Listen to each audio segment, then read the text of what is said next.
Good morning, students. Today we shall continue with the discussion of the Parliament, and today we shall discuss the powers of the Parliament.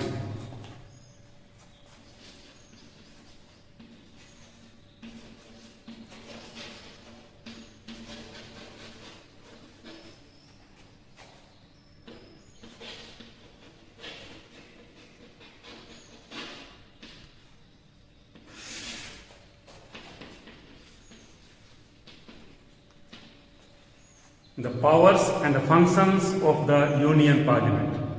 When we talk of Union Parliament, we mean the powers of the Lok Sabha, Rajya Sabha and the President, because the main constituents of the Union Parliament are the Lok Sabha, the Rajya Sabha and the President. So today we discuss the functions and powers of the Union Parliament. The powers can be classified into various headings. So main powers of the Union Parliament can be classified as follows.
So these are the various powers of the Union Parliament, and we shall discuss these powers one by one.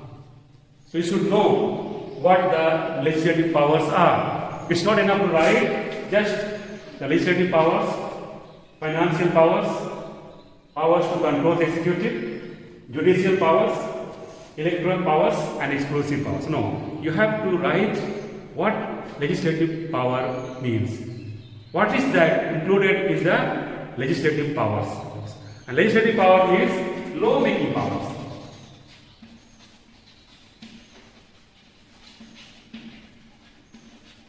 Law-making powers of the Union Parliament.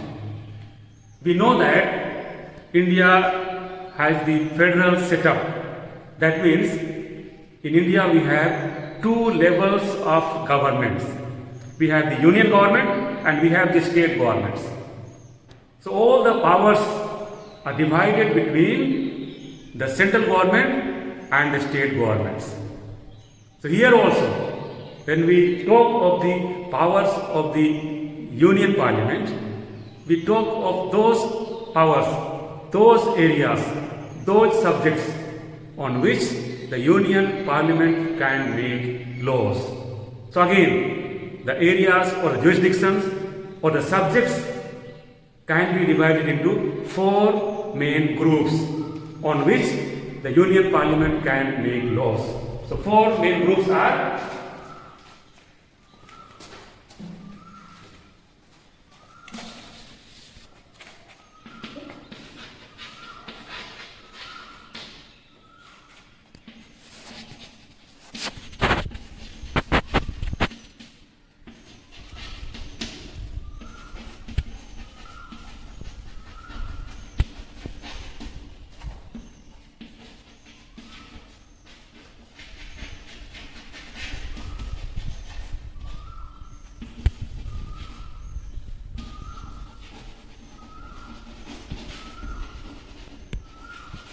So when we talk of various subjects, we have subjects that come under the state list. We have subjects that come under the union list, and we have subjects that come under the concurrent list, and we have some subjects which do not come under any of these lists. They will come under the residuary powers. Now, the subjects under the state list. Usually, the state governments have the power to make laws on subjects coming under the state list. But there are certain times when there is president's rule in particular state. That time, the Union Parliament can make laws even on subjects coming under the state list.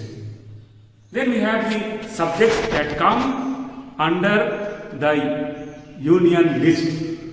That is meant for the Union Parliament to make laws. And we have certain subjects on which the state government and the central government can make laws.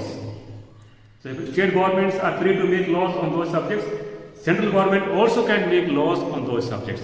Those subjects come under the concurrent list. Now if there is a conflict between the law passed by the state government and the law passed by the central government, then the laws passed by the central government will be prevailing. That has to be accepted. And the certain subjects do not come under any of these three lists. They will come under the residuary powers, and the residuary power is enjoyed by the Union Parliament. Only the Union Parliament can make laws on those subjects which do not fall under the union list, under the state list, and under the concurrent list. Then we have the ordinance.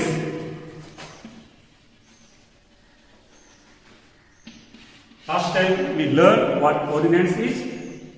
Ordinance is a law, an order promulgated or issued by the President of India on the recommendation of the Union Cabinet.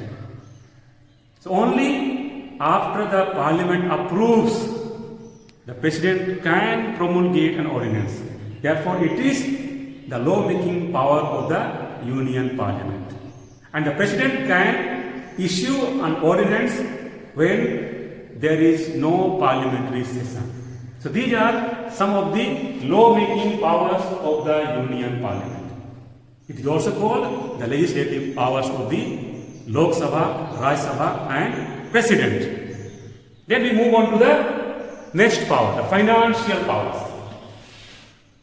The financial powers that is related to money matters. The money bill is introduced only in the Lok Sabha. That is also the financial power of the Parliament. The annual budget of the Union government, we can call it the Union budget.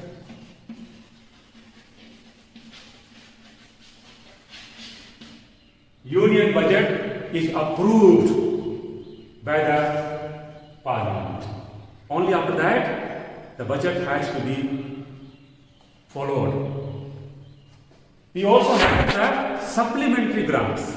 Supposing the Union budget passed, approved by the Parliament, but in the course of time, the central government does not run source of money.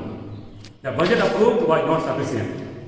In that case, the Parliament has the power to approve supplementary grants, additional grants.